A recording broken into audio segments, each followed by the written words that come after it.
सबसे पहले तो आप सभी को मेरा राधे राधे। आपका स्वागत है हमारे चैनल नीता की स्टोरी में। आज की कहानी है तेवर से प्यार भाभी को। एक छोटा सा गांव था। उस गांव में मैना नाम की एक सीधी सादी लड़की रहती थी। उसकी शादी जमींदार के बेटे मयंक से हो गई। मैना को सिर्फ 20 साल की उम्र में ही ब्याह दिया गया था।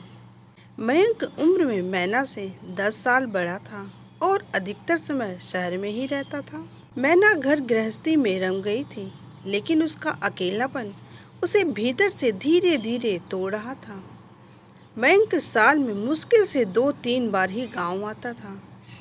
इस दौरान उसका ससुराल एक जेल की तरह लगता था उसे, रीतियों और परंपराओं में बंधा हुआ।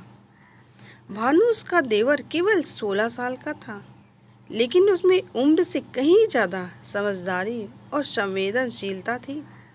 वो पढ़ाई में तेज था, लेकिन साथ ही अपनी भाभी के दुख को भी समझता था। वो अक्सर मैना की मदद करता, उससे बातें करता, उसकी किताबें पढ़ता और कभी-कभी साथ में टीवी भी देखता था। धीरे धीरे इस दोस्ती में एक गहरा जुड़ाव सा आ गया।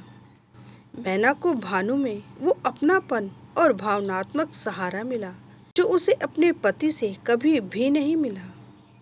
भानु भी मैना के लिए एक आदर और सच्चे प्रेम की भावना महसूस करने लगा। एक दिन जब मयंक की मृत्यु एक सड़क दुर्घटना में हो गई तो मैना विधवा हो गई। उसके जीवन में फिर से अंधेरा सा छा गया। सभी गांव के लोगों ने मैना से कहा सभी गांव वालों ने मैना से कहा अब वह मायके चली जाए, लेकिन भानु ने उसका विरोध किया। उसने सबके सामने यह घोषणा कर दी कि वह मैना से शादी करना चाहता है। पूरा गांव यह सुनकर स्तंभ रह गया। एक 16 साल का लड़का और 32 साल की महिला, समाज इसे कैसे स्वीकार कर सकता है? यह सुनकर मैना ने भानु को मना किया, लेकिन मयंक की मृत्यु के बाद मैना को न केवल अकेलापन झेलना पड़ा, बल्कि एक विधवा के तौर पर समाज के तिरस्कार भरी नजरें भी सहनी पड़ी। उसे सिर ढक कर रखना पड़ता, रंगीन कपड़े पहनना मना था और लोग उससे बातें करने से कतराते थे। रोजमर्रा के जीवन में वह जैसे सिर्फ एक विधवा बनकर रह गई थी, एक इंसान नहीं थी वो।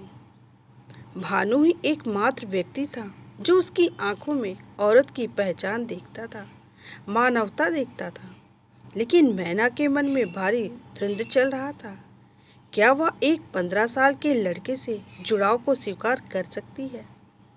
क्या यह पाप है या प्यार है?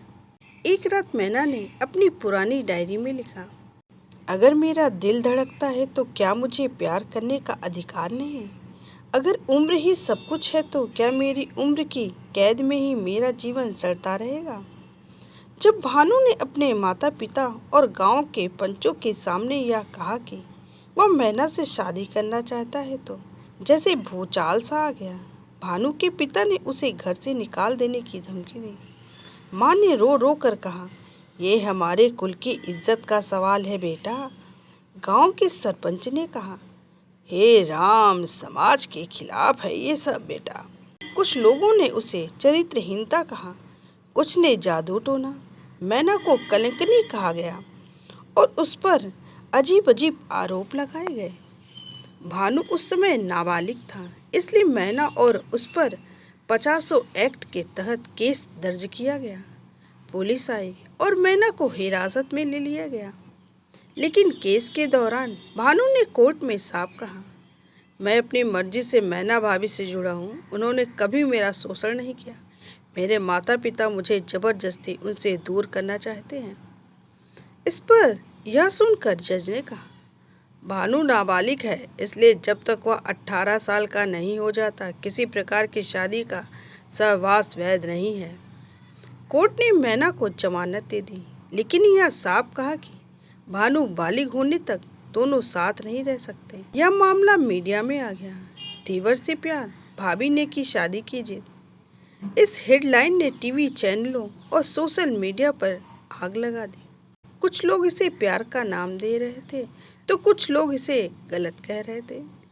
अगर पुरुष 20 साल बड़ी लड़की से शादी करे तो चलता है, फिर उल्टा क्यों नहीं? क्या विधवाओं को दोबारा प्यार करने का हक नहीं है? कानून का पालन करते हुए अगर दोनों बालिग हैं तो समाज को क्या समस्या है? इस तरह 5 साल बीत गए। भानु ने 18 की उम्र पूरी की और मैना से कोर्ट मैरिज की। उस दिन सिर्फ 2 गवाह थे, एक वकील और एक एनजीओ की महिला। वो किसी तामझाम या शादी के मंडप के पीछे नहीं भागे, वो सिर्फ एक साथ जीवन बिताना चाहते थे। अब भानु गांव के स्कूल में शिक्षक बन चुका था और मैना ने एक एनजीओ शुरू किया जिसका नाम नई शुरुआत था।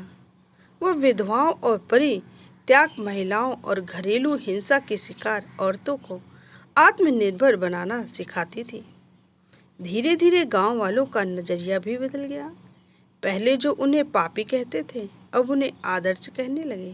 कहते हैं ना, प्यार जब सच्चा हो तो वो उम्र, रिश्ते और समाज की सरहदों को तोड़कर भी रास्ता बना लेता है।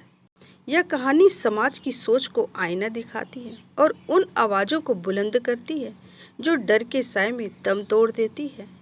यह थी मेरी एक छोटी सी कहानी। अगर आप लोगों को अच्छी लगी हो तो एक लाइक, शेयर और सब्सक्राइब करना बिल्कुल भी मत भूलिएगा।